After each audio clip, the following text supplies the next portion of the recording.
pour le droit social. On est issu du Conseil national de la résistance, mon pote. Toutes ces valeurs-là, tout ce qui nous a permis à tous là, d'avoir la vie qu'on a eue, là, c'est grâce à ces mecs, c'est grâce aux mecs qui ont donné la leur. Et au sortir de la Seconde Guerre mondiale, qui ont bien créé tout ça, là. Le programme des jours heureux, non, la sécurité sociale, tous ces trucs-là. Voilà nos valeurs, où elles sont. Bon, ça fait déjà quelques années qu'ils mettent à mal le service public en France. Ils les ont détruits les uns après les autres. Mais oui, le rêve du low cost à tout craint, un ouvrier européen calqué sur le modèle roumain, le modèle social roumain. Au lieu de tirer les ouvriers vers le haut dans cette Europe, il les tire vers le bas. Une semaine de grève là. Ouais. Là, ce matin, comment tu te sens? Eh ben écoute, ça va. Ça me conforter puisque la mobilisation elle faiblit pas et que tout le monde est bien à la conscience des enjeux et de l'importance de cet arrêt de travail. Frédéric Alfonso, bonjour. Oui, bonjour. Tu vois pas. Je suis un peu choqué, mais si vous me laissez répondre, il n'y a pas de problème. Allez-y, vous êtes secrétaire général des marins CGT. Nous, ce que nous demandons, c'est assez simple, qui d'ailleurs aurait dû être réglé depuis longtemps, c'est qu'à partir du moment où une entreprise travaille en France, eh bien la législation du travail doit s'appliquer de la même façon pour tous, quelle que soit la nationalité des salariés. Au niveau du ministère, hier par exemple, la question des Corsica Ferries, vous l'avez abordée ou pas? Ah ben, on a même abordé que ça, donc. Et alors, qu'est-ce qu'ils disent par rapport aux Corsica Ferries? Ils nous donnent raison, mais après toujours pareil, ils sont sur l'aspect juridique. Bon, nous on essaye de les ramener sur la question politique, et y compris sur l'aspect juridique. On a fait la démonstration que même avec les textes européens, c'est bien la législation française au complet qui doit s'appliquer sur ces navires. Les politiques aujourd'hui, ils ont pas les manettes, c'est les financiers qui dirigent. Qu'est-ce que c'est, ces affameurs de peuple là? C'est l'esclavage moderne, et à nous ils nous délocalisent à domicile. C'est simple, voilà. Il vient travailler en France, il a le même contrat que moi. Et il est payé comme un Français, comme si moi demain je vais travailler en Allemagne, j'aurai un contrat allemand. Eh ben lui il vient en France, il a un contrat français, mais tu verras que Corsica Ferry, il ira plus les chercher si loin ces marins. Il les exploite comme des esclaves. Quelque chose, ils repassent derrière nous en douce, donc il faut attendre jeudi que le texte soit bouclé. Je pense que ça va pas tomber aujourd'hui. Non, je suis d'accord, mais sauf que jusqu'à présent ils n'ont pas été honnêtes. Au lieu de demander à ce que la concurrence et les navires étrangers aient la même réglementation qu'eux, ils ont voulu nous amener sur le régime des pavillons étrangers.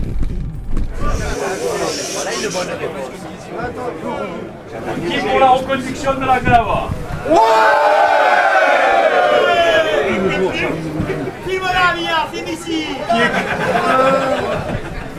Qui est contre? À l'unanimité. Pour toutes les compagnies maritimes de respecter la réglementation française pour la défense de nos emplois, du pavillon français de premier registre et du service public de continuité territoriale. Qui est pour?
Quand je commence à suivre le dossier maritime, nous sommes en 1995, la SNCM et la Méridionale naviguent sous pavillon français. La Corsica Ferries, c'est son nom de l'époque, navigue entre la Sardaigne et l'Italie sous pavillon italien, mais sur une ligne internationale Corse, continent italien, sous pavillon panaméen. Nous sommes en 1995, nous savons que l'année d'après, cette Corsica Ferries va venir naviguer entre la Corse et le continent français. Et elle vient en 1996 naviguer entre Nice et Bastia, sous pavillon français, puisqu'à l'époque c'est une obligation. Les règlements changeront en 1999. En 1999, n'importe quelle compagnie pourrait battre un des pavillons des 15 pays, à l'époque 15, de l'Union européenne. Du reste, en 1999, le seul changement qui va avoir lieu, c'est que la Corsica Ferries France va passer de 3 pavillons, pavillon panaméen pour l'international, pavillon italien pour la Sardaigne, pavillon français pour la Corse, va passer à un seul pavillon, le pavillon italien de 2e registre. Moi, ma question en tant que journaliste, c'était ça, c'est-à-dire allons voir comment fonctionne cette société, allons voir comment fonctionnent comment tournent ces bateaux, allons voir qui travaille. On savait bien les uns et les autres. Moi, je prenais la Corsica Ferries régulièrement quand j'allais en Italie, donc je voyais bien que c'était pas exactement les mêmes conditions et qu'il y avait recours à des populations, à des salariés extra-communautaires sur la Corsica Ferries, avec pas du tout les mêmes conditions de contrat de travail. Et je pense qu'au bout d'un moment, dans cette affaire du transport maritime, l'Union européenne a été utilisée par certains à leur propre service.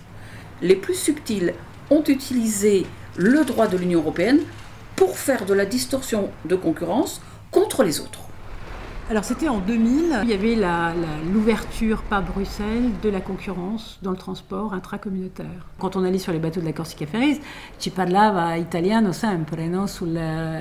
Con tutti i personali di servizi, sì, il caffè era italiano, il modo di fare era italiano, mais dès qu'on poussait la porte des cuisines, il n'y avait plus d'italien. Il y avait donc tout ce que les Italiens appellent des salariés extra-communautaires, donc des salariés qui pouvaient être embauchés sur les bateaux de la Corsica Ferries qui étaient enregistrés au registre 2 ou au registre international, comme ils disaient en Italie à ce moment-là. Des niveaux de salaire qui avoisinaient $1 200 US pour des temps de travail sur 30 jours par mois, sans congé. Pierre Mattei, le journal du marin. J'emploie à mon bord de moins en moins d'Italiens, des Grecs, des Portugais, des Roumains, des Bulgares, des Espagnols, des Lituaniens et même des Tchèques. Voilà les équipages composés de Corsica Ferries. Quand il vient raconter, mais non, ils sont tous Italiens, pas de problème. Mais nous, on n'a rien contre eux. Hein. Il peut les prendre en Tchéquie, il peut les prendre où il veut, au Sénégal, où il veut. On en a nous aussi des camarades sénégalais, mais ils sont tous sous contrat français chez nous. Il faut qu'ils fassent pareil chez lui. Et la diversité des nationalités correspondait à des diversités de contrats de travail, de salaires, de liberté de circulation. Donc c'est quand même une différenciation fondamentale sur les conditions d'embauche et qui permettait à la société, en l'occurrence la Corsica Ferries, de faire des économies de travail, des économies de salaire fondamentales, de salaire et de charges.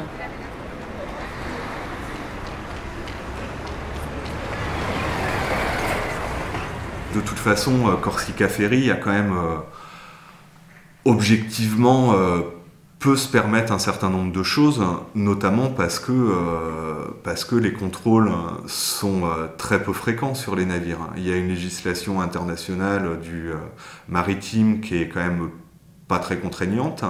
Et c'est un petit peu comme partout en France, enfin dans tous les domaines d'activité économique, les inspecteurs du travail sur le maritime, il y en a 3 sur la façade méditerranéenne, et voilà, et de l'aveu d'un inspecteur du travail, ils font pratiquement au mieux, c'est un bateau de Corsica Ferries par an qui est contrôlé. Et là, c'est le point sur lequel l'inspecteur du travail insistait, c'est que comment pour eux contrôler le début et la fin d'une journée de travail, quoi. Après, sur les horaires, ils n'ont pratiquement pas de possibilité de contrôle. Vous trouverez la correspondance de la CGT à l'inspection des affaires maritimes. Les informations dont disposent les affaires maritimes chargées du contrôle ne permettent pas de connaître le registre d'immatriculation des navires. Il a donc fallu chercher par nous-mêmes et aller rencontrer nos camarades qui travaillent à bord des bateaux de Corsica Ferries. Et qu'est-ce qu'ils nous ont pas raconté? Que rien n'y est respecté. Ça, contrat de travail italien, ben voyons. Republic of Romania, Forship, Reforcons, entreprise de mining, Reforcons en Roumanie, employé sur le Mega Express 2, salaire de base 1000 €. Heures supplémentaires, sans suivi des heures, 500 € en forfaitisation. Les charges, n'en parlons pas, ça n'a rien à voir avec ce qu'on paye en France, pas de régime de sécurité sociale équivalent. Les salariés sans droit, les durées, temps de travail, d'embarquement et de repos ne sont pas respectées, aucun contrôle à bord si ce n'est administratif sur le papier. La Corsica Ferries, elle emploie des marins qui sont tous employés au pavillon international italien. C'est l'État italien qui paye toutes les charges. Est-ce que ce n'est pas une aide d'État, une distorsion de la concurrence? Le marché du cabotage maritime, le marché de la desserte des îles, etc. en Europe est un marché ouvert. Il est ouvert à tous les opérateurs qui sont issus de tous les États membres de l'Union européenne. Donc voilà, ce sont les règles qui s'appliquent dans l'Union européenne sur ce sujet. En France, c'est-à-dire les cabotages, vous n'avez pas la possibilité d'utiliser le deuxième registre international. En Italie, par contre, oui. Et or, le fait qu'une entreprise italienne vienne en France avec les règles sociales italiennes, est-ce que ce n'est pas une distorsion de concurrence? Les entreprises qui sont basées dans un État membre peuvent offrir des services dans un autre État membre, ça s'applique aussi au transport. Après, il y a évidemment des règles sociales à respecter, il y a évidemment des règles concernant la fiscalité à respecter, etc.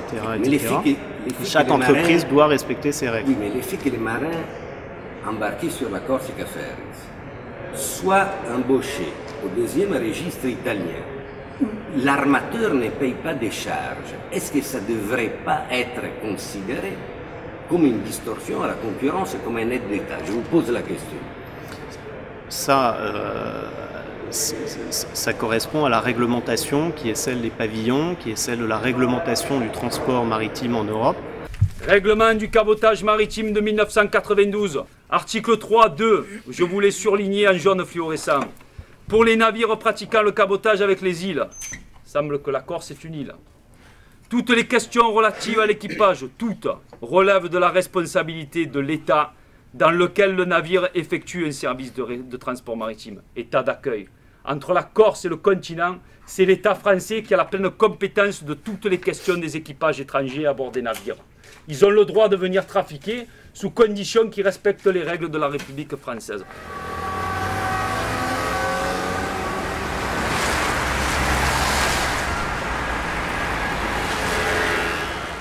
Il governo italiano, per dare una mano agli armatori, ha instaurato questo benedetto registro internazionale e agli armatori gli hanno dato delle agevolazioni fiscali. L'armatore ha un recupero sul costo, diciamo, collegato alle tasse del marittimo, cioè non è che il marittimo paga le tasse, io non so se in Francia pagano le tasse, il marittimo paga come qualsiasi impiegato le tasse. C'è uno strumento che usando questo numero, questi soldi, questo ammontare, viene riconosciuto come credito d'imposta all'armatore. Quindi comincia a avere un po' di abbassamento di costo. Gli oneri sociali, ad alcune condizioni, li paga Pantalone, lo Stato.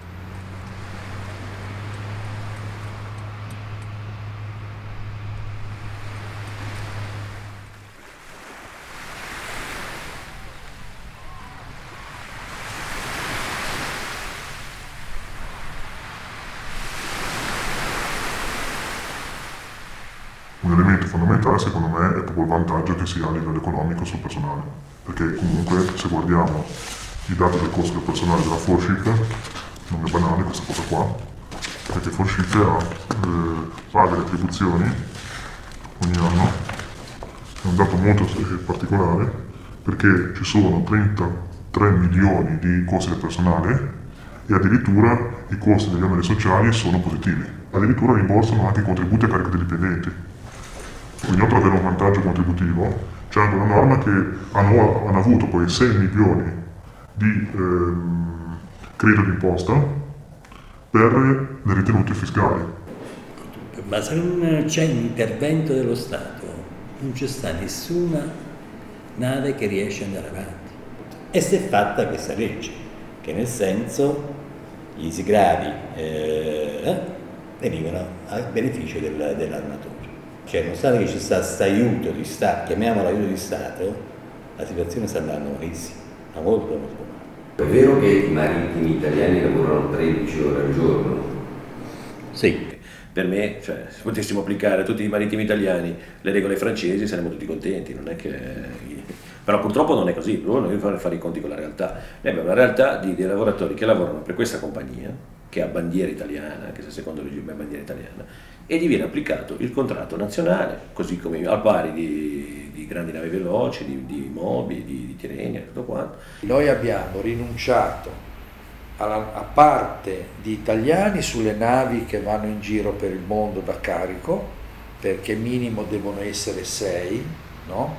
Minimo, gli altri possono essere filippini eccetera, però con un contratto di lavoro stipulato da noi, e mentre nel cabotaggio sino ad oggi e sin che regge siamo riusciti a mantenere l'occupazione italiana in toto. Ma non c'è solo Corsica Ferries che imbarca gli extracomunitari, anche le altre compagnie, la Grimaldi Lines imbarca gli extracomunitari sulle linee che fanno la Corsica, purtroppo è così. Grandi navi veloci che fa la linea 7 Nador, imbarca gli extracomunitari su quella linea.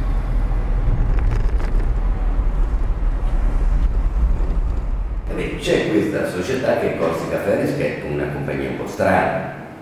Perché strana? Io non la vedo strana, scusami. Non esiste alcuna compagnia al mondo, alcuna società al mondo che si chiama Corsica Ferries. E che significa? Che esiste. Ho capito, però scusami. La sede di Corsica Ferries non è né in Francia né in Italia. La holding di testa è l'Ozzari SA che è in Svizzera. Questo, guarda, sinceramente non lo so. No. Ho capito, e né tantomeno come sindacato relativamente mi può interessare.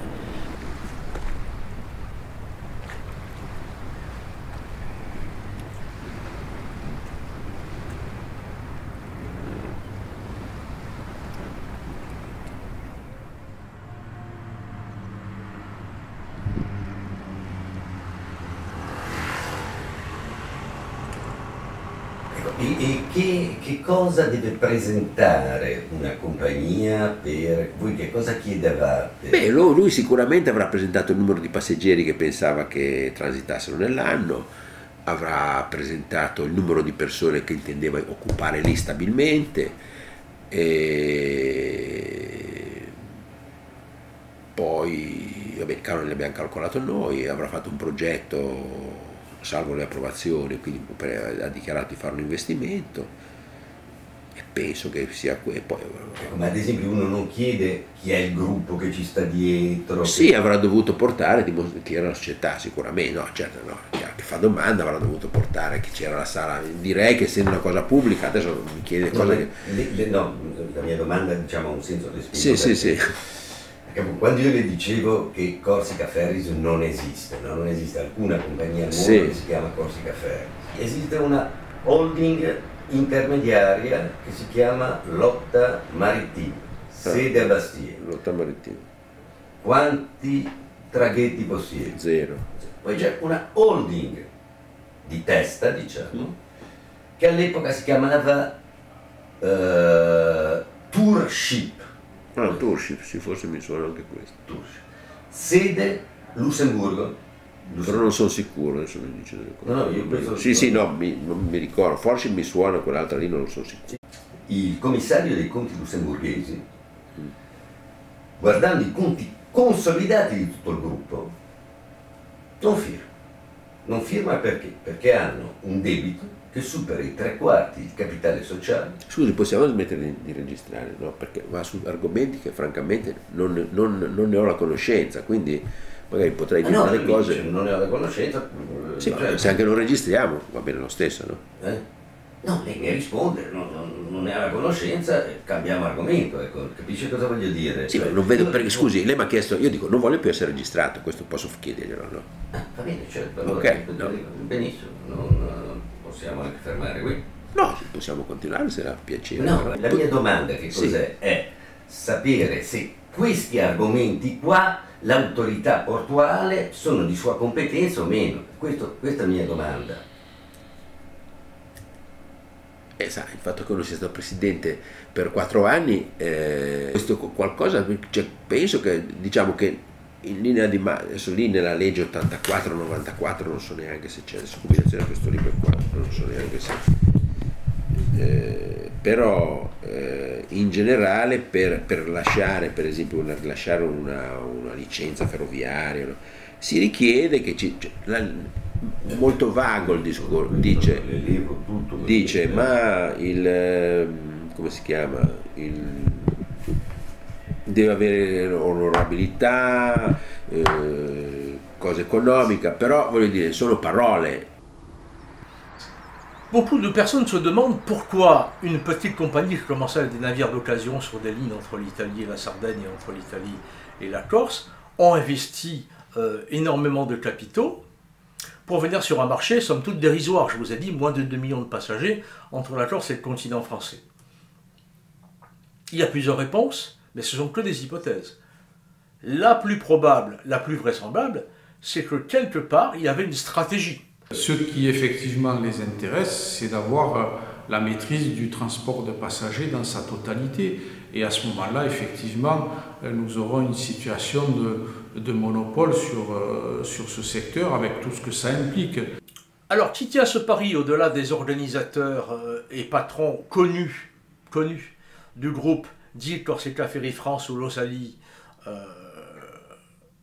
Je ne sais pas. Je vois bien qu'il y a une famille majoritaire comme actionnaire.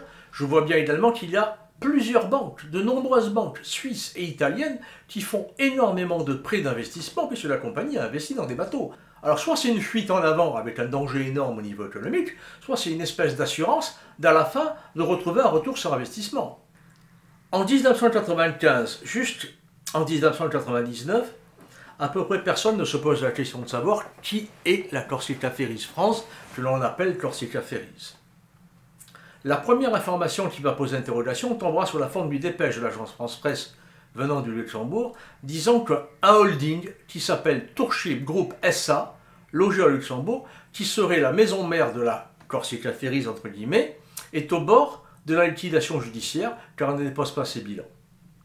Et quand elle est obligée de les déposer dans ce paradis fiscal qu'est le Luxembourg, on s'aperçoit que le Tourship Group SA, holding de Corsica Ferries France, a des pertes colossales. Depuis plusieurs années, les pertes s'élèvent à de la moitié du capital social à absence totale de fonds propres, voire perte égale à 3/4 du capital social.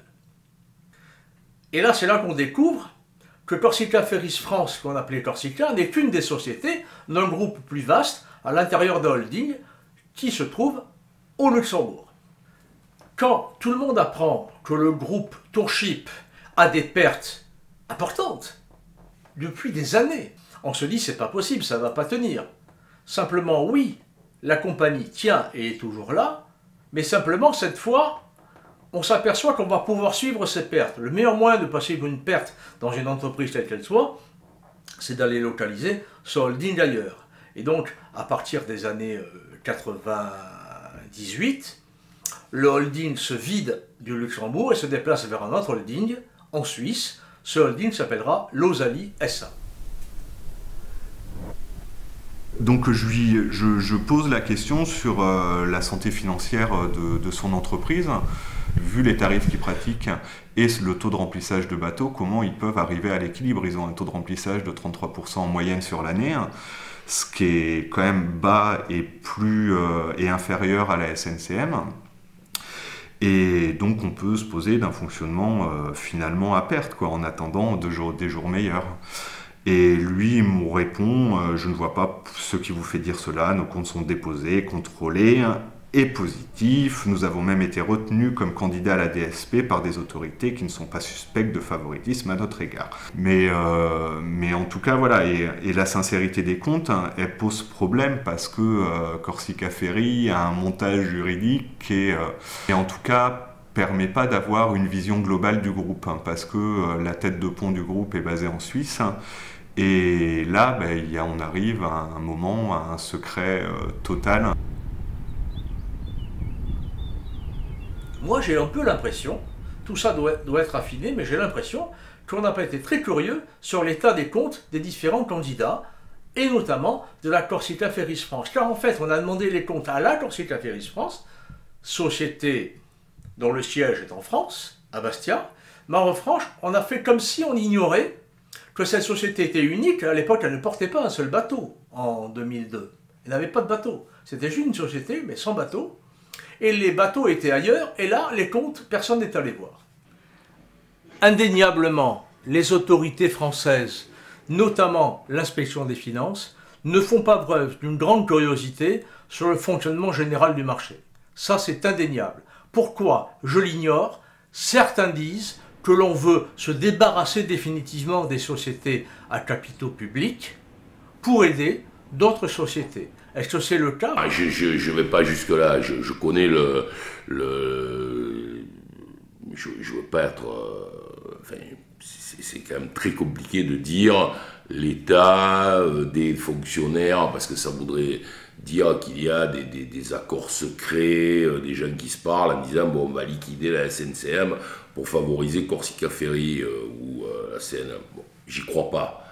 Par contre, ce que je crois, c'est que beaucoup trop de fonctionnaires du ministère des Transports et de Bercy sont matricés par des visions qui sont des visions... ils ont décidé que c'était l'Europe qui dirigeait. Et ils ont trop souvent oublié l'État national. Donc on est dans une situation où s'il n'y a pas une remise, un contrôle de la Corsica, il ne peut pas y avoir de solution pour la SNCM. Les compagnies comme la Méridionale ou la SNCM qui sont, de par la loi française, obligées de présenter leurs comptes. Donc on sait quand il y a des pertes, on sait quand il n'y en a pas, on sait quel est le montant des pertes, on sait s'il n'y en a pas. Tandis que le holding de la maison mère de Corsica Ferries France n'est pas tenu de présenter ses comptes. Alors quand dans la presse vous lisez « La Corsica Ferries France a fait des bénéfices ou a une légère perte », vous ne lisez pas les pertes ou les comptes ou les bénéfices de la totalité du groupe, vous lisez les pertes, les bénéfices ou l'équilibre d'une seule des sociétés du groupe. C'est-à-dire que la société peut être en bénéfice et le groupe peut être en perte.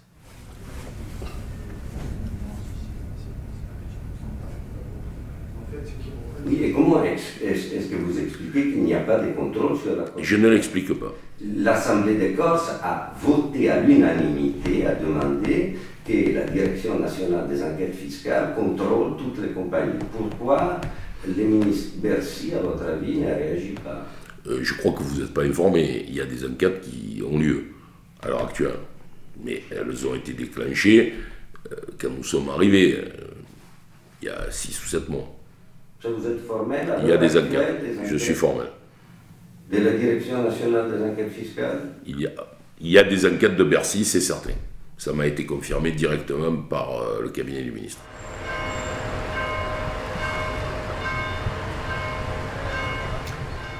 Si j'analyse la mensuétude des autorités françaises, en 2002, la Corsica Ferries France n'est pas candidate à l'appel d'offres entre Marseille et la Corse, mais elle va bénéficier de subventions sur Nice et Toulon avec un cahier des charges très mince. Il faut rappeler ici que la Corsica Ferries France, entre 2002 et la fin 2013, a touché un peu plus de 160 millions d'euros de subventions dites d'aide sociale. Appelons-le comme vous voulez, c'était quand même de l'argent du contribuable français.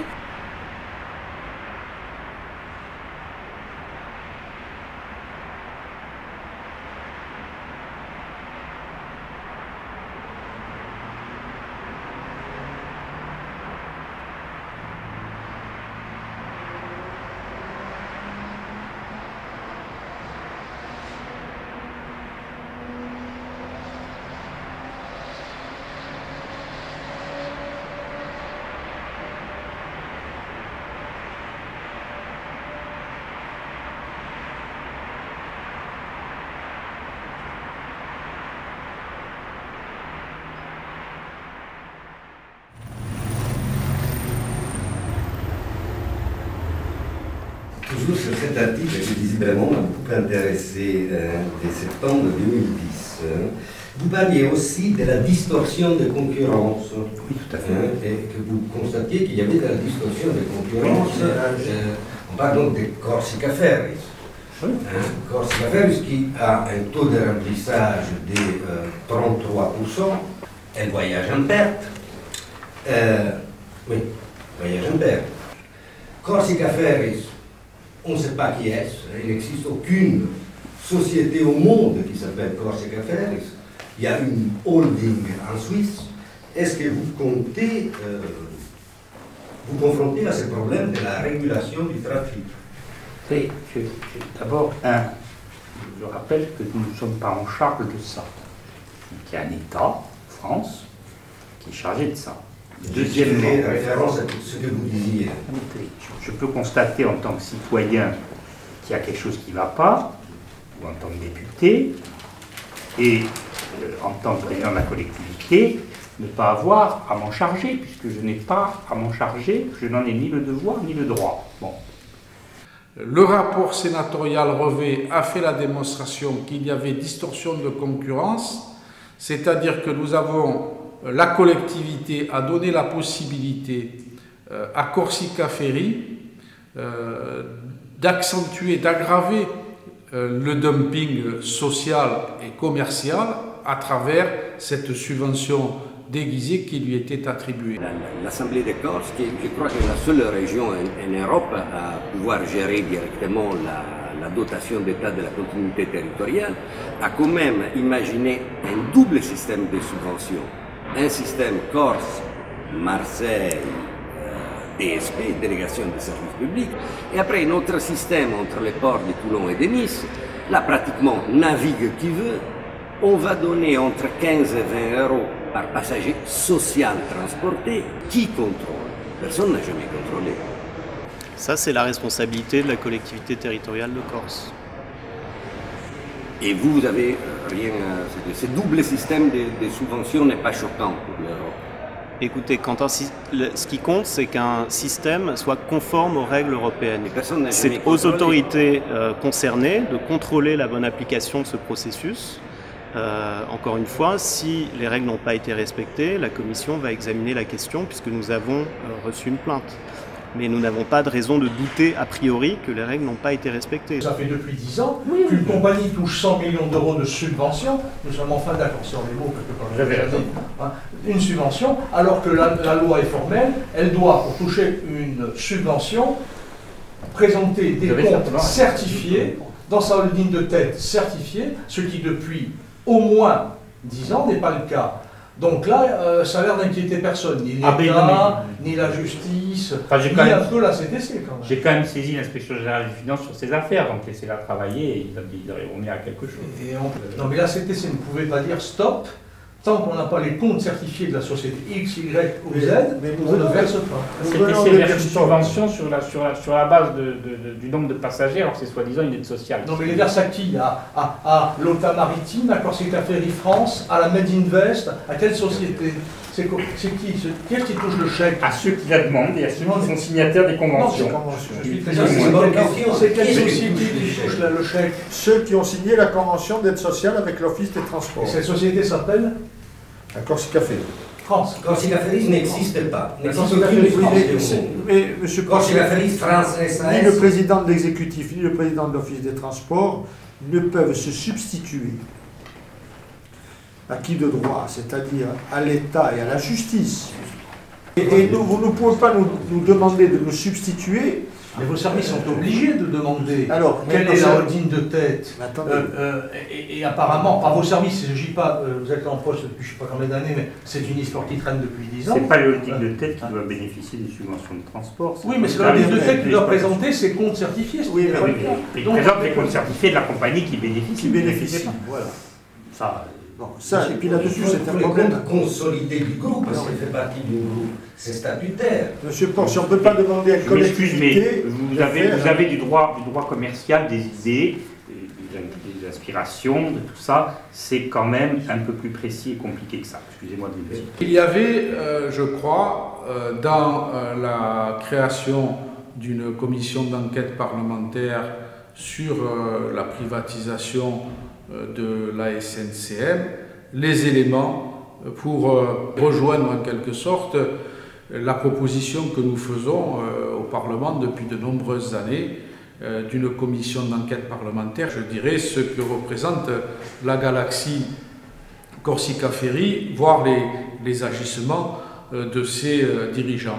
Or, la majorité actuelle, et y compris le président de l'exécutif qui en était le rapporteur, donc à savoir Paul Jacob, n'ont pas accepté l'extension de cette mission de la commission d'enquête parlementaire. Nous sommes dans un régime d'opacité lorsque nous avons une multiplicité comme ça de sociétés qui font de l'embauche de main-d'œuvre, qui mettent à disposition par ailleurs des navires et qui sont chapeautés, comme chacun le sait, dans un paradis fiscal qui s'appelle la Suisse. Quand Corsica Ferries s'était présenté avec la méridionale pour la DSP sur Marseille, et la DSP qui prévoit que toute société faisant partie d'un groupe, pour être candidate, doit présenter les comptes consolidés du groupe. Corsica Ferries ne l'a jamais fait. Mais vous ne savez pas ce que c'est qu'un groupe. Donc, excusez-moi, là, vous parlez de choses que vous ne maîtrisez pas. D'accord, je suis ignorant. Non, mais oui, vous êtes ignorant en droit commercial, Il n'y a pas de définition statutaire et juridique du groupe dans le monde. C'est très compliqué. Et donc, excusez-moi, c'est... Monsieur Capsalat me l'avait fait simple, il avait dit qu'il s'était trompé. Oui, pardonnez-moi. Un groupe, ça n'existe pas en droit, c'est très compliqué. C'est une notion... sur laquelle on pourrait disserter très longuement, mais ce n'est pas aussi l'objet. On paye aux sociétés qui se présentent. Il faut constater que lorsque nous avons débattu du cahier des charges des délégations de services publics, nous étions porteurs, nous, d'une exigence qui consistait à dire il faut que nous ayons connaissance sur les 3 exercices précédents l'attribution de la délégation de services publics des comptes publiés par les opérateurs candidats et lorsqu'ils sont candidats en tant que filiale d'un groupe, que nous puissions disposer des comptes de ce groupe ou de cette holding. Alors, il faut savoir que cet amendement, malheureusement, que nous avons défendu seul, a été rejeté. On sent bien que les autorités françaises n'en font pas preuve d'une grande pugnacité pour vérifier. Je vous donne un exemple. Le président du conseil exécutif dit un jour en assemblée la taxe des transports qui doit être perçue par l'Assemblée de Corse depuis 1991, des compagnies, sans les citer, des compagnies ne la payent pas. À ce jour, on ignore lesquelles. Eh bien, les vérifications n'ont jamais été faites. Qu'est-ce qui fait que, par exemple, la Direction nationale des enquêtes fiscales ne se préoccupe pas de ce détournement, je le répète, qualifié de vol par le président de l'exécutif, sur plusieurs millions d'euros. Voilà. Non, parce que c'est quand même étrange, cette société, cette nébuleuse Corsica Ferries. Vous rappelez, M. Barre? Oui, mais M. Porcel, nous ne voulons pas répondre. Il ne faut pas que vous instrumentalisiez. Vous avez le droit de faire l'information, et c'est même... nous respectons beaucoup le droit à l'information. Mais vous ne pouvez pas instrumentaliser une collectivité territoriale qui n'a pas compétence en la matière, parce qu'il y a des structures sociales et des sociétés. Parce qu'il y a des problèmes avec telle ou telle société, que ce soit celle que vous citez ou une autre. Moi j'ai parlé par rapport au propos du président Jacobi en 2010 sur la distorsion de concurrence. Or, Corsica Ferries. C'est l'aide sociale qu'a voulu viser le président Jacobi en 2010. L'aide sociale. Et pas les qui a été d'ailleurs condamné par la Chambre générale des comptes. Rapport qui, vous l'a dit tout à l'heure, a été repris par la Cour des comptes. Chose exceptionnelle. Et pas les pavillons italiens deuxième registre, et pas les faits qu'elles naviguent en perte non plus. C'est pas du dumping, ça. Mais là, pourquoi je suis chargé de proposer... Mais je pose la question. Non mais alors ne me posez pas la question. Vous vous adressez au commissaire, c'est monsieur qui en ce moment qui s'occupe de ça, le commissaire européen qui s'occupe de ça, et pas moi. Ce qu'ils vous disent, vous parlez de choses plus... Sur lesquelles nous n'avons pas compétence. Du groupe, des machins, des comptes consolidés de groupe, tout ça, c'est un folklore. Monsieur le Président, c'est une réponse, monsieur Barthes, c'est une réponse. Vous n'avez pas pouvoir de vérifier les comptes des sociétés auxquelles vous versez de l'argent, c'est ça? Non, on n'a pas dit ça. Alors d'abord, on a bien sûr le droit d'avoir les comptes des sociétés auxquelles on verse de l'argent. Mais à partir du moment où une société vous verse de l'argent, même s'il y a des dispositions soi-disant contractuelles qui nous disent qu'il faut savoir quel est le groupe, etc., écoutez, c'est une question extrêmement compliquée. Dès 2002, dès l'apparition des appels d'offres en concurrence, la Corsica Ferries France a introduit des dizaines de procédures judiciaires devant la Commission européenne, devant les tribunaux européens, devant la Haute Autorité de la concurrence en France, devant différents tribunaux, dont le tribunal de commerce, devant le tribunal administratif de Bastia et le Conseil d'État. La plupart de ces procédures ont été perdues, mais n'empêche que le modèle de la procédure est un mode de fonctionnement classique. Dans les médias, le président de l'Office des Transports a dit que si les procédures ne se calmaient pas, il pourrait lui aussi dévoiler des choses. Jusqu'à ce jour, j'ai rien entendu. Corsica Ferries a fait plus d'une trentaine de procédures contre la SNCM. La SNCM n'a jamais fait une seule procédure contre Corsica Ferries. Donc là, nous sommes bien dans un déséquilibre des situations, dans un déséquilibre des approches. L'autre objectif des dirigeants de Corsica Ferries, c'était de faire évoluer la réglementation au bénéfice de l'esprit ultralibéral de la Commission européenne, la plupart du temps, et bien entendu à leur avantage. Dans tous ces cas de figure, on trouve toujours une compagnie qui porte l'affaire ici en justice européenne, qui est cette compagnie qui n'existe pas, qui s'appelle Corsica Ferries. Il n'existe aucune compagnie au monde, j'ai découvert, qui s'appelle Corsica Ferries. On a un holding intermédiaire, l'Orta Maritime, qui est à Bastia.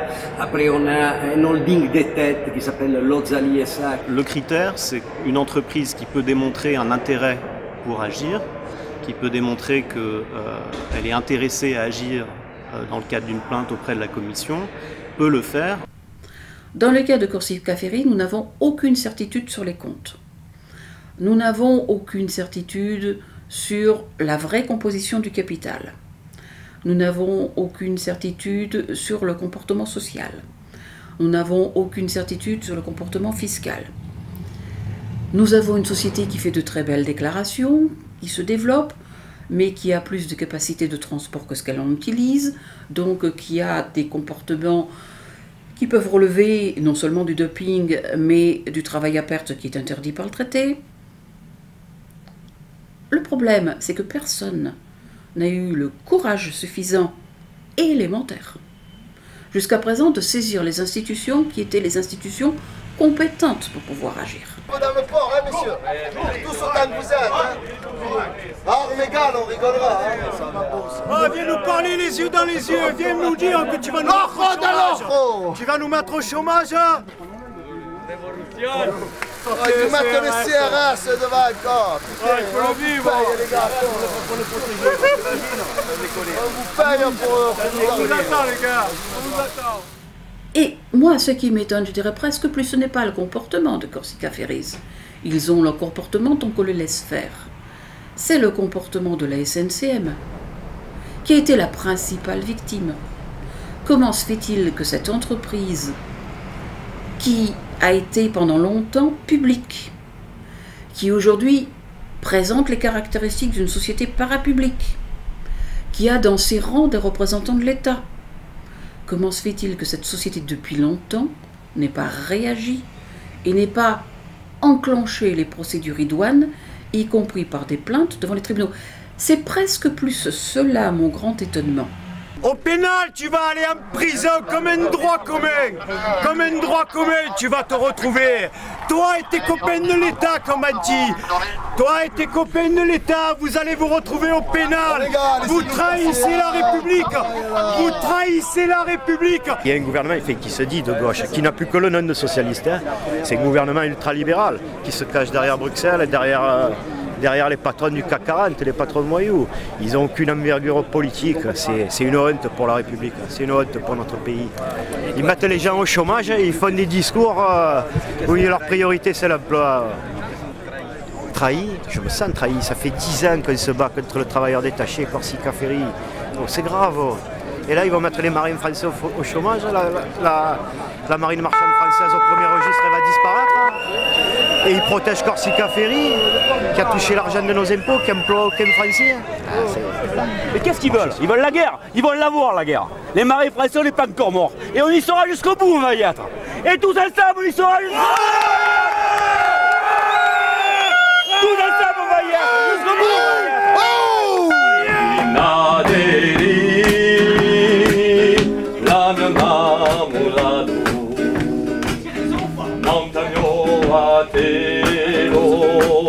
Hanno navigato, agli e palomi che battagliavano per piantare, oh, nel ghiaio.